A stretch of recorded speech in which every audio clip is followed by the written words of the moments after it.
आपण पाहताय कोकणचं नंबर 1 महा चॅनल कोकण सार लाईव्ह बातमीपत्रात आपलं स्वागत। सुरुवात करूया हेडलाईन्सना। हेडलाईन्सचे प्रायोजक आहेत टायझर go royal with Oxford. Thackeray Fadnavis एकाच लिफ्टमध्ये। पावसाळी अधिवेशनाच्या पहिल्याच दिवशी विरोधक आक्रमक आणि वेंगुर्ल्यात मुसळधार पाऊस। हेडलाईन्सचे प्रायोजक होते टायझर गो रॉयल विथ ऑक्सफर्ड। आता पाहूया सविस्तर बातम्या। कोकण पदवीधर निवडणूक पार पडली। महायुतीचे निरंजन डावखरे विरुद्ध महाविकास आघाडीचे रमेश कीर अशी लढत झाली। कोकण पदवीधरसाठी 64.14% मतदान झालं। यात सर्वाधिक मतदान सिंधुदुर्गातून झालंय। याचा आढावा घेतला आमचे मुख्यालय प्रतिनिधी लऊ म्हाडेश्वर यांनी। कोकण विभाग पदवीधर मतदारसंघासाठी काल मतदान झाले। सकाळी 7 ते सायंकाळी 6 या कालावधीत हे मतदान झाले असून पूर्ण पदवीधर मतदारसंघामध्ये पालघर, ठाणे, रायगड, रत्नागिरी आणि सिंधुदुर्ग हा कोकण पदवीधर मतदारसंघ असून यामध्ये एकूण 64.14% एवढे मतदान झाले आहे। तर सिंधुदुर्ग जिल्ह्यात विक्रमी असे 79.84% एवढे मतदान झाले आहे। या पदवीधर मतदारसंघासाठी एकूण 13 उमेदवार रिंगणात होते।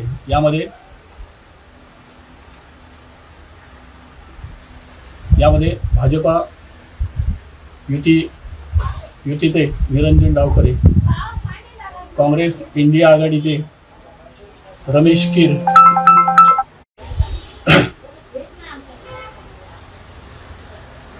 महायुतीचे निरंजन डावखरे, काँग्रेस इंडिया आघाडीचे रमेश कीर, भीमसेनेचे विश्वजित खांडारे, याचबरोबर अपक्ष उमेदवार म्हणून अमोल पवार, प्राध्यापक अरुण भोई, अक्षय म्हात्रे, गोकुळ पाटील, नागेश निकम, प्रकाश वड्डेपेल्ले, मिलिंद पाटील, ॲड शैलेश वाघमारे आणि श्रीकांत कामुर्दी असे उमेदवार कोकण पदवीधर मतदारसंघासाठी रिंगणात असून जे मतदान झाले या मतदारांनी आपला कौल कोणाकडे दिला आहे हे आता पाहणे महत्त्वाचे राहणार आहे।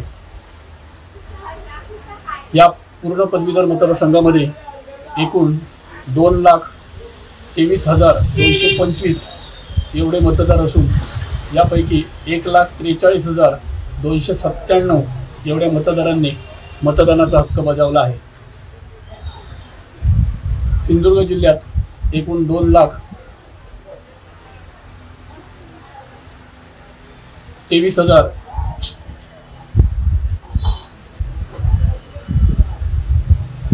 एकूण 18,551 एवढे मतदार आहेत। यापैकी 14,811 एवढ्या मतदारांनी आपल्या मतदानाचा हक्क बजावला आहे। खरं म्हणजे काल दिवसभर जिल्ह्यात मोठ्या प्रमाणात पाऊस होता। असे असतानाही मतदारांनी जोरदार पाऊस होता असे असतानाही मतदारांनी आपल्या मतदानाचा हक्क बजावला आहे। झालेले मतदान पालघर 63.23%, ठाणे 58.42%, रायगड 67.59%, रत्नागिरी 69.14% आणि सिंधुदुर्ग 79.84% एवढे मतदान झाले आहे। आता सर्वांना 2 तारीखची प्रतीक्षा राहिली आहे। कोकण सारसाठी लऊ म्हाडेश्वर, सिंधुदुर्ग।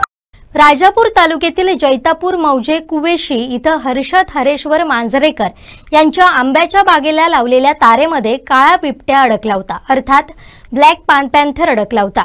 वन विभागानं याला रेस्क्यू करून नैसर्गिक अधिवासात मुक्त केलाय। हा ब्लॅक पॅन्थर नर जातीचा असून तो 4 ते 5 वर्षांचा आहे।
येस. ब ब बदक.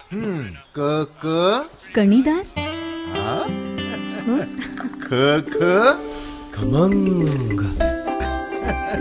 ग ग गोकुळतू.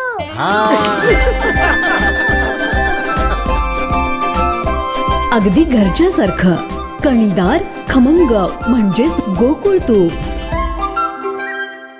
वेंगुर्ल्यात गुरुवारी मुसळधार पाऊस झाला, यामुळे येथील भातशेती पाण्याखाली गेली. अशी स्थिती राहिली तर रस्त्यावर पाणी येऊन मार्ग बंद होण्याची शक्यता आहे. याचा आढावा घेऊयात आमचे वेंगुर्ला करस्पॉन्डंट दीपेश परब यांच्याकडून.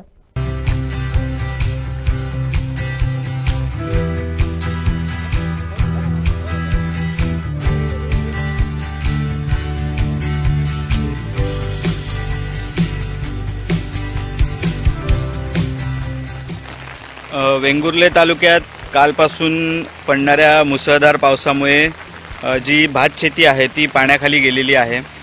काल सायंकाळपासून या पावसाला सुरुवात झालेली आहे आणि सतत पावसाची संततधार ही सुरू आहे.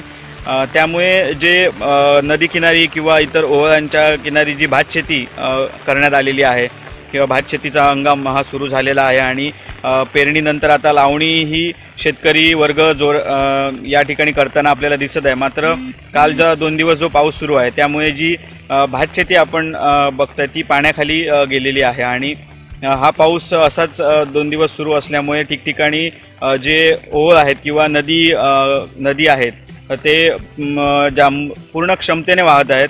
संपूर्ण जे पाणी साठा आहे तो वाढलेला आहे.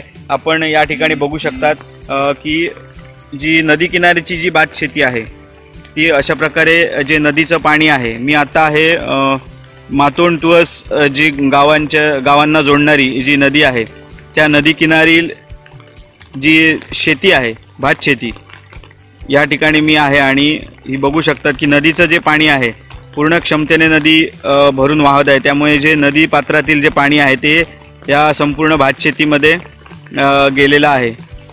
त्यामुळे नुकतीच जी लावणी केलेली भात शेती आहे ती पाण्याखाली गेलेली आहे आणि सकाळपासून किंवा काल संध्याकाळपासून हा पाऊस सुरू असल्यामुळे आणि अजूनही हा पाऊस सुरू आहे त्यामुळे अजूनही पाण्याच्या पातळीत वाढ होण्याची शक्यता आहे.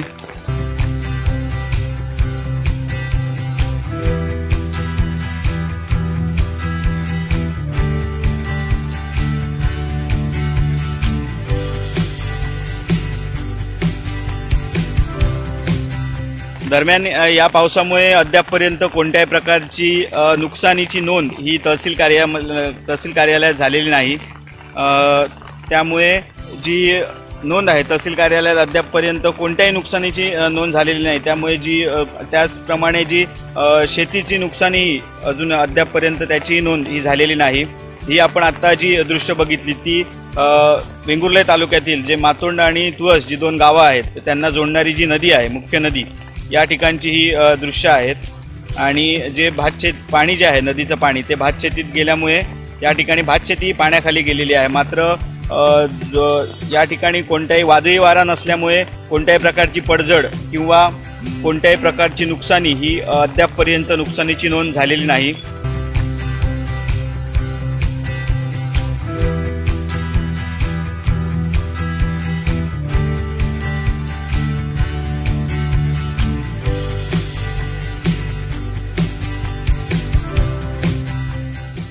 गेले 2 दिवस हा पाऊस या ठिकाणी सुरू आहे. पावसाळ्याच्या सुरुवातीला काही प्रमाणात पाऊस होता त्यामुळे शेतकऱ्यांच्याही शेतीला वेग आलेला होता. पेरणी असेल लावणी असेल. मात्र आज या संपूर्णपणे मुसळधार पावसामुळे या ठिकाणी आज ही शेती आपण या ठिकाणी बघता ही पाण्याखाली गेलेली आहे. अशाच प्रकारचे तालुक्यातील जे काही मुख्य नद्या आहेत किंवा जे ओळ आहेत त्यांचे सुद्धा पाणी पातळीत वाढ झालेली आपल्याला पाहायला मिळत आहे.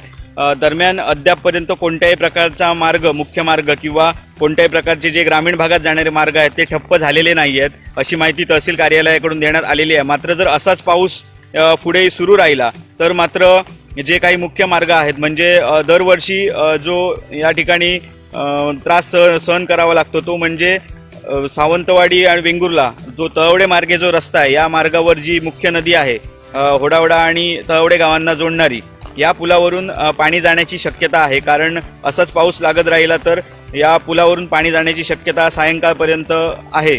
त्याचप्रमाणे केळूस या ठिकाणी सुद्धा सखल पूल असल्यामुळे त्या ठिकाणून सुद्धा पाणी जाण्याची शक्यता आहे। मात्र अद्यापपर्यंत ह्या दोन्ही पुलांवरून जी वाहतूक जी आहे ती सुरळीत आहे।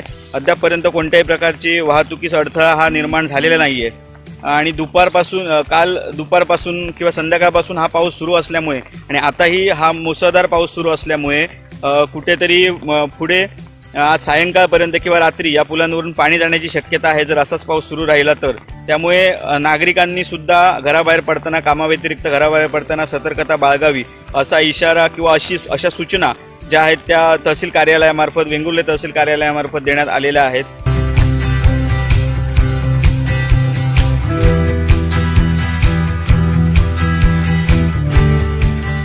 आपण या ठिकाणी बघू शकतात की पाऊस हा सतत सुरू आहे, त्यामुळे ठिकठिकाणी ही अशीच परिस्थिती आहे। ज्या ठिकाणी आपल्याला नदी आहेत किंवा ज्या ठिकाणी ओळ आहेत त्यांच्या पाणी पातळीत कमालीची वाढ पाहायला मिळत आहे आणि ही वाढ झाल्यामुळे या नदी शेजारी असलेली जी भात शेती आहे किंवा इतर ज्या माड बागायती आहेत त्यात संपूर्णपणे पाणी आलेलं आहे।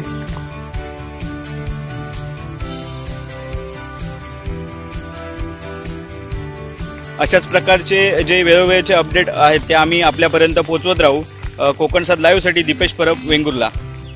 पावसाळी अधिवेशनाच्या पहिल्याच दिवशी विरोधक आक्रमक झाले। विधिमंडळाच्या पायऱ्यांवर विरोधकांनी सरकार विरोधात घोषणाबाजी केली। शेतकऱ्यांना कर्जमाफी मिळाली पाहिजे, शेतकऱ्यांची वीज बिलं माफ केली पाहिजेत अशा घोषणा देण्यात आल्या।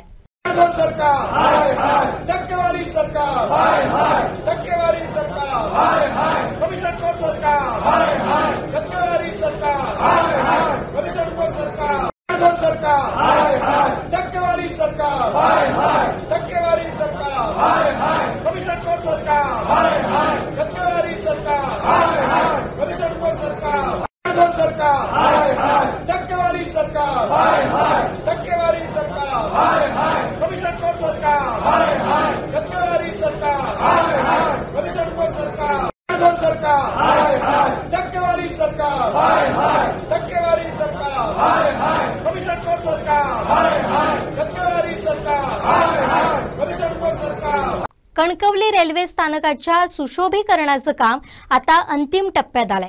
या रेल्वे स्थानकाची सध्या जिल्ह्यात चर्चा सुरू आहे। उत्कृष्ट पद्धतीने हे सुशोभीकरण करण्यात आलंय। प्रवाशांच्या सोयी सुविधांकडे विशेष लक्ष पुरवण्यात आलंय। पर्यटन वाढीसाठी सार्वजनिक बांधकाम विभागाने विशेष महत्त्व दिलंय। कणकवलीच्या रेल्वे स्थानकाचं काम सध्या युद्ध पातळीवर सुरू आहे। जवळपास हे काम अंतिम टप्प्यात आले। सिंधुदुर्ग जिल्ह्यातील कणकवली, सिंधुदुर्ग नगरी, कुडाळ आणि सावंतवाडी या रेल्वे स्थानकाच्या सुशोभीकरणाचं काम सार्वजनिक बांधकाम विभागानं काही महिन्यांपूर्वी हाती घेतलं होतं। त्यातील कणकवली रेल्वे स्थानकाचं काम अंतिम टप्प्यात आलंय। माजी केंद्रीय मंत्री तथा खासदार नारायण राणे यांच्या मार्गदर्शनाखाली आणि सार्वजनिक बांधकाम मंत्री तथा पालकमंत्री रवींद्र चव्हाण यांच्या सूचनेनुसार कणकवलीमधील महत्त्वाचं असणारं हे रेल्वे स्थानक सुशोभीकरण करण्यासाठी आमदार नितेश राणे यांनी देखील पाठपुरावा केला। त्यामुळे हे काम लवकरात लवकर पूर्ण करण्यासाठी कार्यकारी अभियंता अजय कुमार सर्वगौड यांनी विशेष मेहनत घेतली। स्वतः ते या कामाचे अपडेट घेतात। रात्रीच्या वेळी अचानक फील्ड व्हिजिट करून देखरेख ठेवतात। त्यामुळे शेवटच्या टप्प्यातील काम सुरू आहे।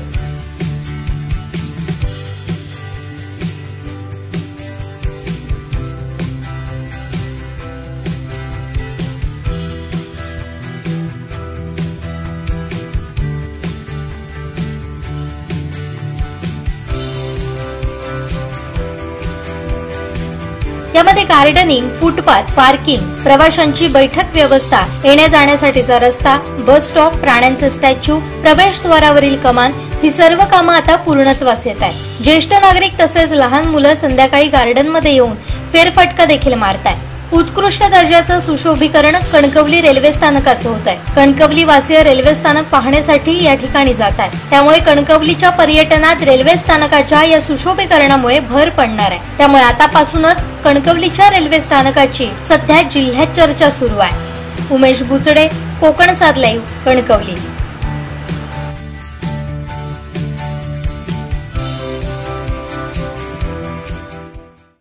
राज्य सरकारच्या अधिवेशनाला सुरुवात झाली आहे। या टर्म मधील हे शेवटचं अधिवेशन आहे। पहिल्याच दिवसापासून हे अधिवेशन चर्चेत आलंय ते म्हणजे उद्धव ठाकरे आणि उपमुख्यमंत्री देवेंद्र फडणवीस यांच्या लिफ्ट प्रवासामुळे। ठाकरे लिफ्टची वाट बघत उभे असताना मागून फडणवीस आले। या दोघांनी एकाच लिफ्टनं प्रवास केल्यानं भुवया उंचावल्या।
महाराष्ट्र शासन मान्यता प्राप्त अभ्यासक्रम असलेल्या शैनेश्वर Shikshan Prasarak Mandal VP college of pharmacy Madkhol Sawantwadi इथं D pharm, B pharm, M pharm आदी कोर्सेससाठी प्रवेश प्रक्रिया सुरू झाली आहे। VP college of pharmacy Madkhol Sawantwadi इथं D pharm, B pharm, M pharm आदी कोर्ससाठी प्रवेश प्रक्रिया सुरू झाली आहे। तर शैनेश्वर खासगी औद्योगिक प्रशिक्षण संस्था माडखोल सावंतवाडी इथं इलेक्ट्रिशियन 2 वर्ष, जिओ इन्फॉर्मेटिक असिस्टंट 1 वर्ष, वायरमॅन 2 वर्ष, ह्युमन रिसोर्स एक्झिक्युटिव्ह 1 वर्ष आदी कोर्सेस उपलब्ध आहेत।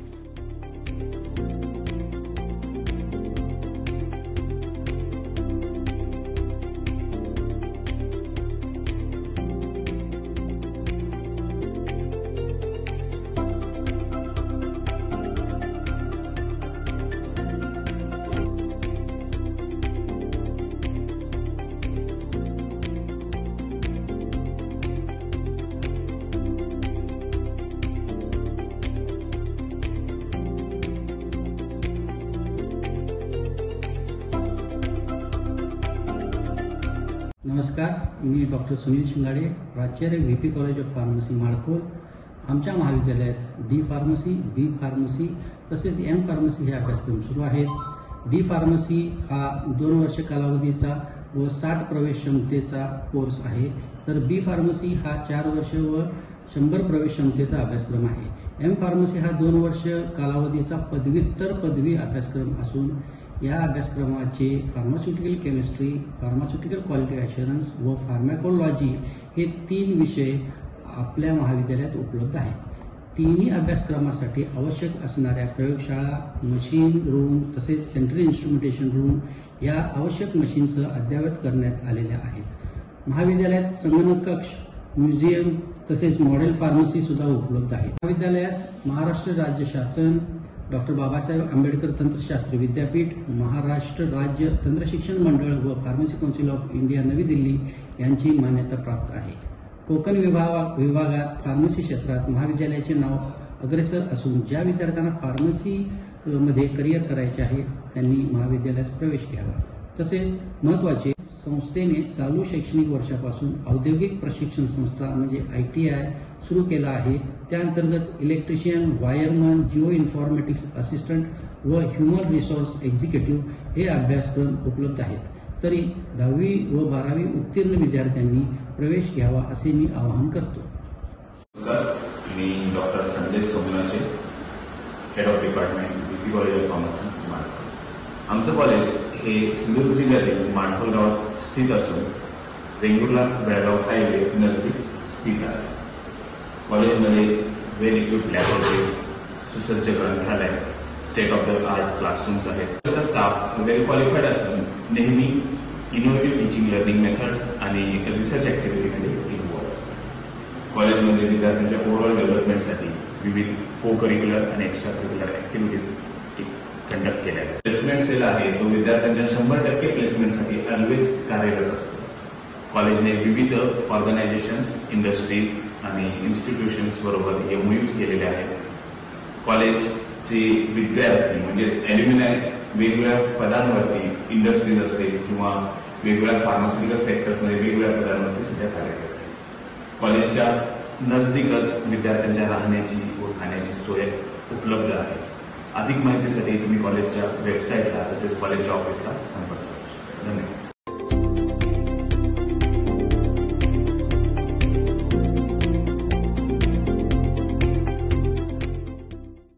तिलारी घाटातील अवजड वाहतुकीला बंदी करण्यात आली आहे. वाहतुकीला झालेला धोका लक्षात घेत हा निर्णय घेण्यात आला.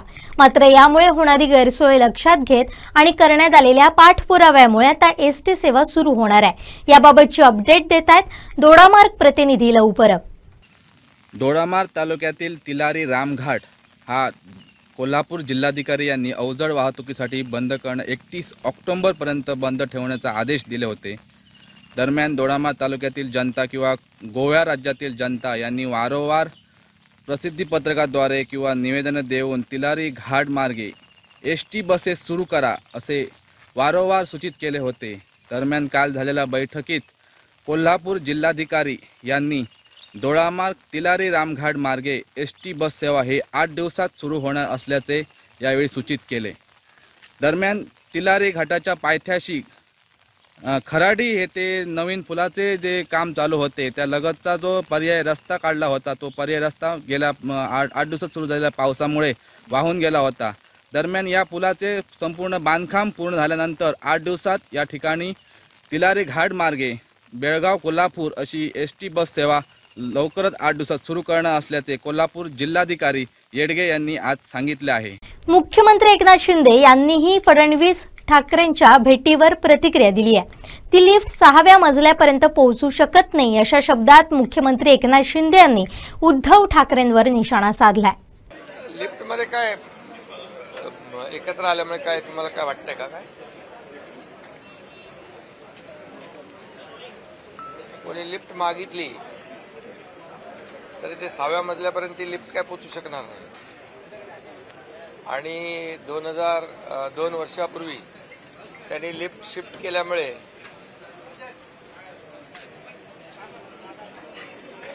काँग्रेसच्या लिफ्टमध्ये गेल्यामुळे आम्ही जनतेच्या लिफ्टमध्ये आलो.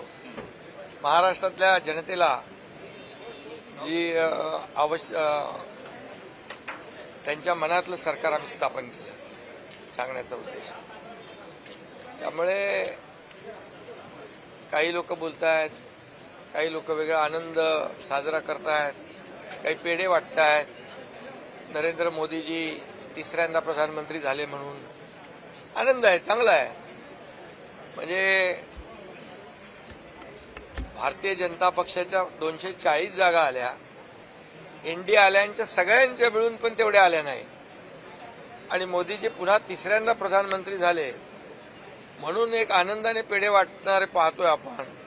काही लोक असे छाती फुगून येणारे पाहतोय. म्हणजे एक म्हणतो आपण गिरे तो भी टांग ऊपर. अरे पराभव केला तुम्हाला तुमच्या या जनतेने देशातल्या. मोदीजींना पुन्हा तुम्ही एवढं खोटं नरेटिव्ह, खोट्या बातम्या पसरवून संविधान बदलणार, आरक्षण जाणार, एक भीतीचं वातावरण निर्माण करून सुद्धा या देशातल्या जनतेने नरेंद्र मोदीजींना पुन्हा 3ऱ्यांदा प्रधानमंत्री बनवलं. याचा आनंद विरोधक साजरा करतात, याचा आम्हाला आनंद आहे. उद्धव ठाकरेंच्या लाडका भाऊ या मुद्द्यावर मुख्यमंत्री एकनाथ शिंदेंना पत्रकारांनी विचारलं असता ते म्हणाले, आम्ही लेक लाडकी ही योजना आणलीच आहे, तशी लाडकी बहीण योजनाही आणू, पण असं बोलणाऱ्यांचे भाऊ कुठे आहेत असं बोलणाऱ्यांनी विचार करावा, आत्मपरीक्षण करावं। आम्ही सगळ्या भावांचा आणि बहिणींचा विचार करणारे आहोत, तुम्हाला कळेलच असं म्हणत एकनाथ शिंदेंनी राज ठाकरेंबद्दल सूचक विधान केलंय। लाडका भाऊ योजना आणि म्हणजे नक्की भाऊ कोणापेक्षा लाडका भाऊ योजना? अरे बाबा, लाडका भाऊ, आता मी एकच सांगतो, आम्ही तर लाडकी बहीण, आमची लाडाची लेक लाडकी तर केलंच आम्ही, लाडकी बहीण पण करू, लाडका भाऊ पण करू, पण बोलणाऱ्यांचे भाऊ कुठे आहेत? कुठे आहेत भाऊ? त्यांनी तर विचार करावा, आत्मपरीक्षण करावं, का सगळे भाऊ गेले? आम्ही तर सगळ्या भावांचा पण विचार करणार, बहिणींचा पण करणार, ते तुम्हाला कळेलच। पहिल्याच पावसात हलक्या दर्जाच्या कामाची पोलखोल होऊ लागली आहे। काम करून 1 महिना होण्याच्या आतच वैभववाडीत रस्त्याची साईड पट्टीच खचली आहे, त्यामुळे रस्त्याला नव्यानं केलेलं कार्पेटही वाहून गेलंय। हा प्रकार वैभववाडी उंबर्डे मार्गावर झालाय, त्यामुळे रस्त्याच्या कामाच्या दर्जाबाबत साशंकता व्यक्त होते। वैभववाडी तालुक्यातील सार्वजनिक बांधकाम विभागाच्या अखत्यारीत असलेल्या वैभववाडी उंबर्डे मार्गावरील सोनाळी ते कुसूर या भागातील रस्त्याच्या बाजूपट्टीचं यावर्षी नव्यानं काम करण्यात आलं। काही भागात रस्त्यावर कार्पेट देखील टाकण्यात आलं। हे काम करून 1 महिनाही पूर्ण झाला नाही, तोपर्यंत कुसूर बाजारवाडी इथं रस्त्याची साईड पट्टीच खचली। पुढे पिंपळवाडी इथं रस्त्यावर टाकलेलं कार्पेट निघून गेलं, त्या ठिकाणी खड्डे पडले। या दोन्ही प्रकारांमुळे हा रस्ता वाहतुकीसाठी धोकादायक आहे। करूळ घाट बंद असल्यानं सध्या भुईबावडा घाटमार्गे ही वाहतूक सुरू आहे, त्यामुळे अशा रस्त्यावरून वाहतूक करताना मोठा अपघात होण्याची दाट शक्यता आहे। महिनाभरापूर्वीच केलेल्या कामाची अशी अवस्था पाहता कामाच्या दर्जाबाबत साशंकता निर्माण होते। हे काम योग्य दर्जाचं झालं नसल्याचं यावरून सिद्ध होतं।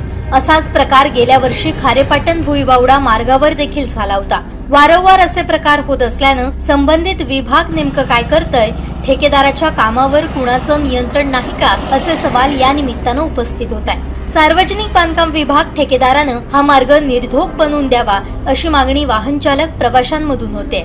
श्रीधर साळुंखे, कोकण सात लाईव्ह, वैभववाडी।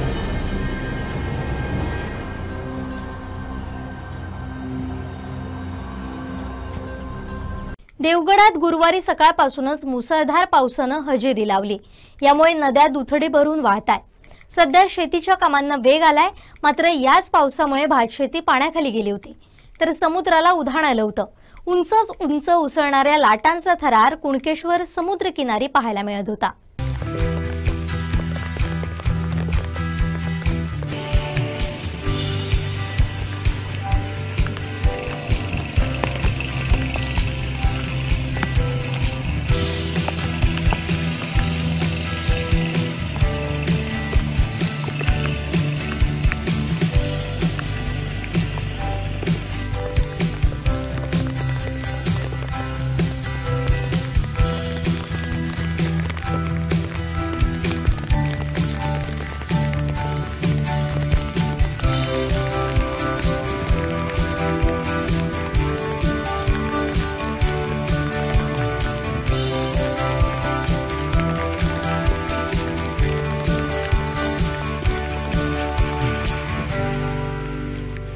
शेवटी ठळक घडामोडी पुन्हा एकदा।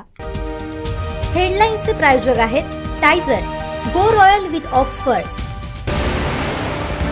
ठाकरे फडणवीस एकाच लिफ्टमध्ये।